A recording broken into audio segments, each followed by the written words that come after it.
The Lower East Side is a community steeped in history and one rife with change and controversy. Today, it continues to be a study in extreme cultures, the haves and the have-nots.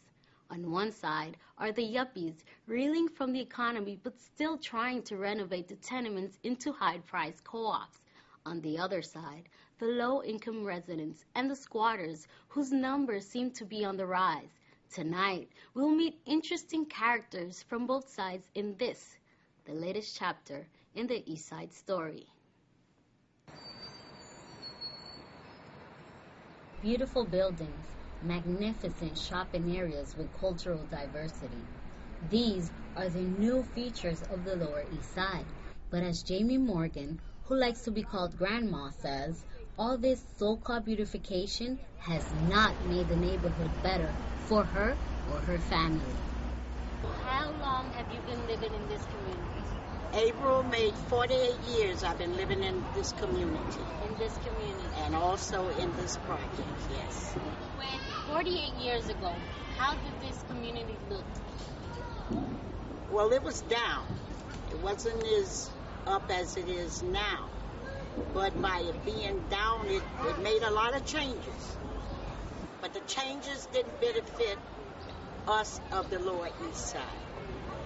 Our children grew up here. They couldn't even get apartments here. And the buildings they was putting up cost too much for young people that was just moving out. They're building new buildings. Yes. For the middle to high class, upper high class. The rich. Okay, the rich. For them to live. The ones that was here when I came in, I was not good enough for them. They moved out on the hour. Now they want to come back in and move us out. They are not having my apartment. Do you believe that gentrification has improved your neighborhood? It have improved, but not for the younger generation that is coming along because of the price for rent. A studio apartment for a young person, say of 22 years old, $1,000? Let's face it, they're just starting out. How are they going to be able to pay $1,000 for a studio apartment?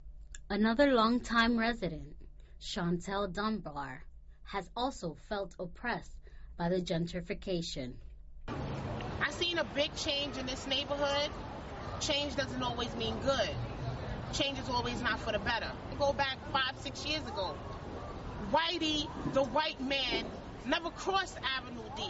They were scared to come into the projects because, you know, of that stereotype stigma that us blacks and Latinos have.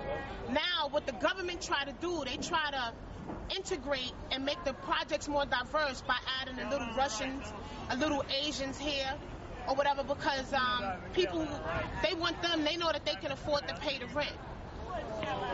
Whitey lives on Houston Street, which is considered to be the more middle class, where now they have nothing but bars. They have more bars down here than they have schools, than they have after-school programs, than they have just activities set up for the children around here. Which now, I don't know if that's better or is that worse. Why now all of these sponsors is coming down here now? Why? Because Whitey has a hand in on it? I don't know. Maybe y'all can tell me. Yeah, it's a clash. It's always going to be a clash between the lower class, which is the blacks and Latinos, and Whitey, which is the middle class. They have all of these luxury buildings going up all around the Lower East Side that none of us has access to. I went to an open house not too long ago on Clinton Street in Riverton. The rent a month was $4,400. They said you had to have double the amount of money in your bank account. Who can afford that living down here in the Lower East Side? David Heitman, a property owner, says that change on the Lower East Side was inevitable. Almost 30 years ago, you could see the trend of rents increasing. Back then, $500 a month was an expensive apartment. Now, in the same building, you'll pay $3,000 a month, for the same type of apartment. Unfortunately, you get a certain amount of gentrification. because without money, you're not going to get improvement. Which is why we're hoping more people like us would do projects. But it does take some money, and it took 5 years of sweat equity, working every weekend on our building, putting in every penny that we had. So what do you say to those people who say gentrification is pushing out the poor and bringing in the elite class? I don't know. All I can say is young people stay in school, get a good education so they can get good paying jobs, so they can stay, make money. I think it's inevitable what is happening. New York City is like, I don't know, you see what's happening. It's spreading out into Queens and Brooklyn, all over the place. Another part of this human tapestry, not to be omitted from our report, is a more unsightly group, those that choose a freer lifestyle, free of rent, free of responsibility. Men who concern themselves less with the social issues of the day than with alcohol and drugs. This man told us his name is Question. If you had an opportunity to change your life, would you? No. No. Why? This lifestyle fucking rocks.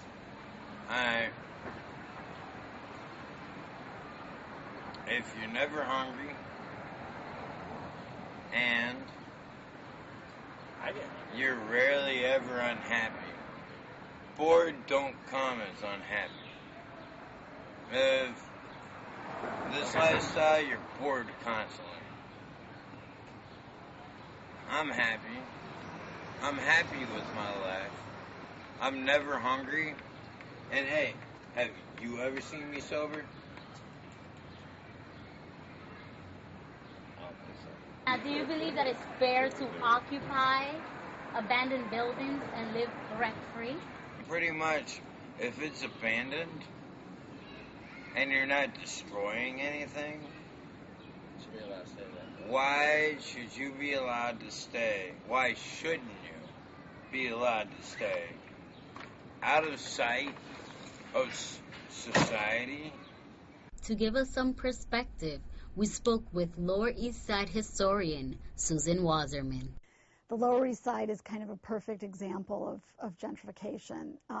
It's a neighborhood that has historically, for the last 200 years, been populated by poor and working class and immigrants, recent immigrants, until very, very recently, I would say within the last 10 years. With the housing boom and with the housing bubble, there's been a move by more middle class and wealthy people to move into the Lower East Side, and that's been a very, very dramatic change in the last 10 years. And how has it affected the Lower East Side gentrification specifically? It's put a lot of pressure on poor people who live there. They can't afford the rents. They can't afford the new grocery stores that have come in, the Whole Foods or the Dean and DeLucas, and so it's become harder and harder for poor and working class people in the neighborhood. And it'll be interesting to see what happens now that the bubble has burst, because there's also a lot of construction that's been going on the Lower East Side. If you look at places like the top of Orchard Street, right below Houston, all these buildings have been torn down, so that removes housing stock. That's key about New York in general, and particularly about the Lower East Side, is that there's things that have always remained the same, and there's also constant change taking place. As the rent is steadily on the rise, the lower income residents keep asking why. The Lower East Side continues to sprout new luxury co-ops, while the original residents look on with resentment. Come on, are y'all building this for us, or y'all building this for somebody else to come in to take over? Why? Because we on prime real estate? Because it's easier for us to get to